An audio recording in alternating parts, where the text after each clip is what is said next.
Hello. Today I'm reading from Sources for America's History, edited by Kevin Sheets. This reading is called Women Reformers Demand Citizenship Rights. Elizabeth Cady Stanton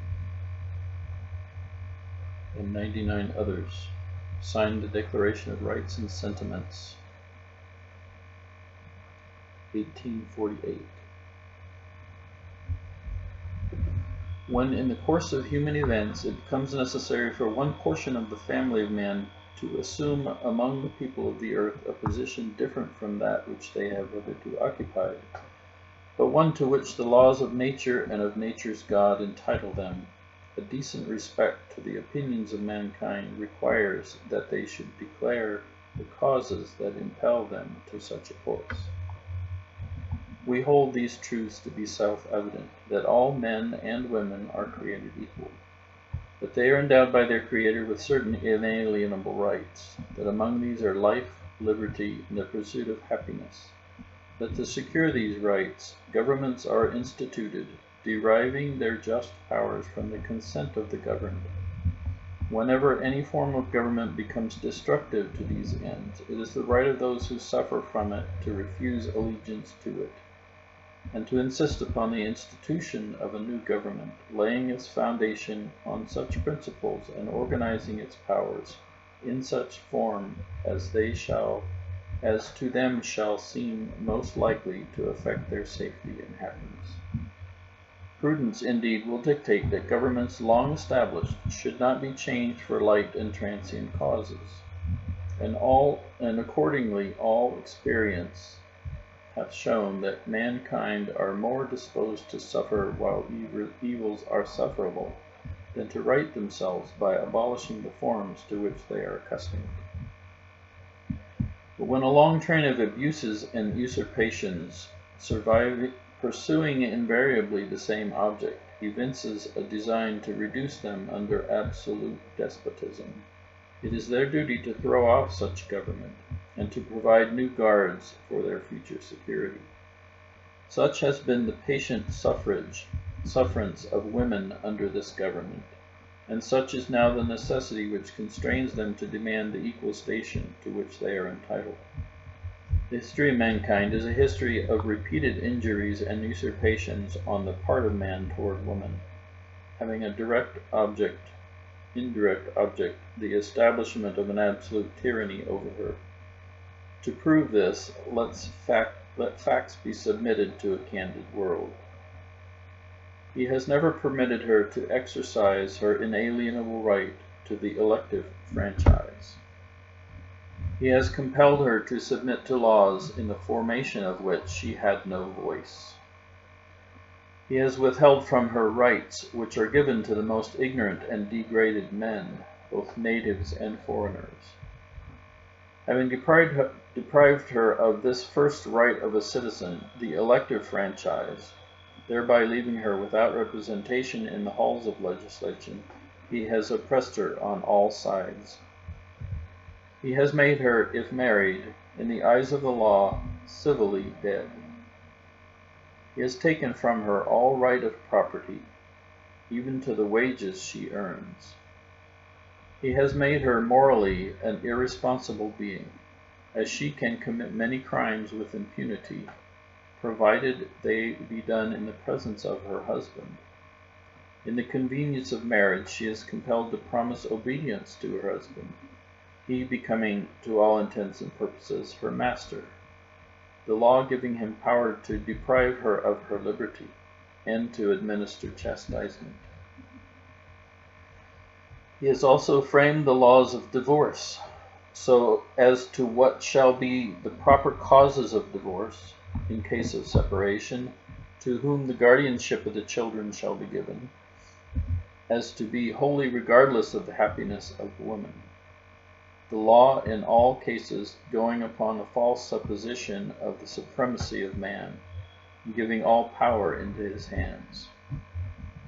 After depriving her of all rights as a married woman, if single and the owner of property, he has taxed her to support a government which recognizes her only when her property can be made profitable to it. He has monopolized nearly all the profitable employments, and from those she is permitted to follow she receives but scant remuneration. He closes against her all avenues to wealth and distinction which he has considered most honorable to himself. As a teacher of theology, medicine, or law, she is not known. He has denied her the facilities for obtaining a thorough education, all colleges being closed against her. He allows her in church as well as state, but a subordinate position, claiming apostolic authority for her exclusion from the ministry, and with some exceptions, from any public participation in the affairs of the church. He has created a false public sentiment by giving the world a different code of morals for men and women, by which moral delinquencies which exclude women from society are not only tolerated, but deemed of little account in men. He has usurped the prerogative of Jehovah himself, claiming it as his right to assign for her a sphere of action, when that belongs to her conscience and to her God. He has endeavored in every way that he could to destroy her confidence in her own power, to lessen her self-respect, and to make her willing to lead a dependent and abject life. Now, in view of this entire disenfranchisement of one half of the people of this country, their social and religious degradation, in view of the unjust laws above mentioned, and because women do feel themselves aggrieved, oppressed, and fraudulently deprived of their most sacred rights, we insist that they have immediate admission to all the rights and privileges which belong to them as citizens of the United States. In entering upon the great work before us, we anticipate no small amount of misconception, misrepresentation, and ridicule, but we shall use every instrumentality within our power to effect our object. We shall employ agents, circulate tracts, petition the state and national legislatures, and endeavor to enlist the pulpit and press on our behalf. We hope this convention will be followed by a series of conventions embracing every part of the country. Resolutions. Whereas the great precept of nature is concluded to be that man shall pursue his own true and substantial happiness, Blackstone in his commentaries remarks that this law of nature, being coeval with mankind and dictated by God himself, is a course superior in obligation to any other. It is binding all over the globe, in all countries, at all times. No human laws are of any validity if contrary to this.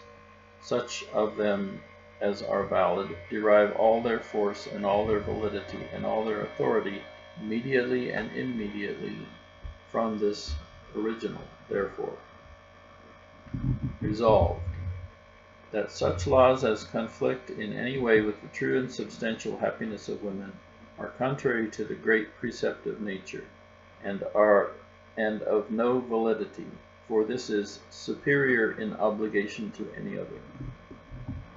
Resolved, that all laws which prevent women from occupying such a station in society as her conscience shall dictate, or which place her in a position inferior to that of men, are contrary to the great precept of nature, and therefore of no force or authority. Resolved, that woman is man's equal, was intended to be so by the Creator, and the highest good of the race demands that she should be recognized as such. Resolved, that the women of this country ought to be enlightened in regard to the laws under which they live, that they may no longer publish their degradation, by declaring themselves satisfied with their present position, nor their ignorance by asserting that they have all the rights they want. Resolved, inasmuch as man, while claiming for himself intellectual superiority, does according to women moral